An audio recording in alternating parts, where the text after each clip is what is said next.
So Jeff, tell me what is going on in the market. Well, it's great news for sellers and buyers alike.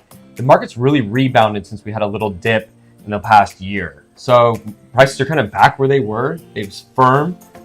It's still a great opportunity all around for sellers and buyers, but we've seen a real level off from the dip. It's rebounded. So it's kind of like everybody that was worried about the lost equity in selling their home, they really don't need to worry about that anymore. Yeah, we've seen the dip, we've recovered. It wasn't very dramatic, but what does this market mean for sellers? Yeah, for sellers, there's a few things that I'm talking to them about.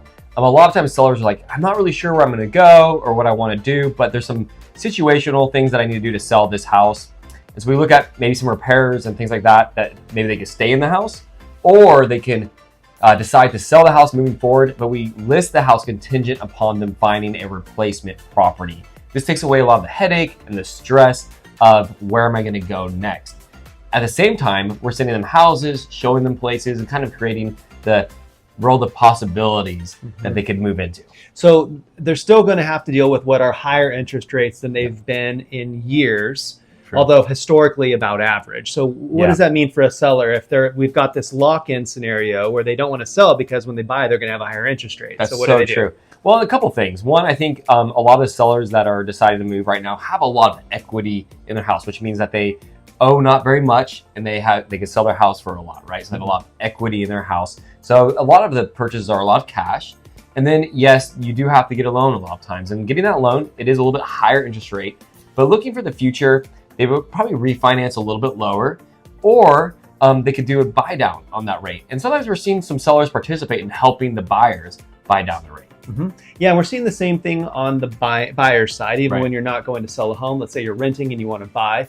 Yeah, interest rates might be higher than you'd like, but you can do buy downs. Obviously, if you can't afford a home, you shouldn't buy one, but there's options for buying down rates and things like that. I think the advantage of a market like this is there's just less competition because a lot of buyers are off the fence. So what's going to happen when interest rates come down? Yeah, we might see increased inventory. We're also going to see increased buyers. So it's going to create more competition than there is now. Yeah. So. And I would say we're starting to see a little bit of that. So it's like, don't wait until there's 6-7 offers on every house that's being listed.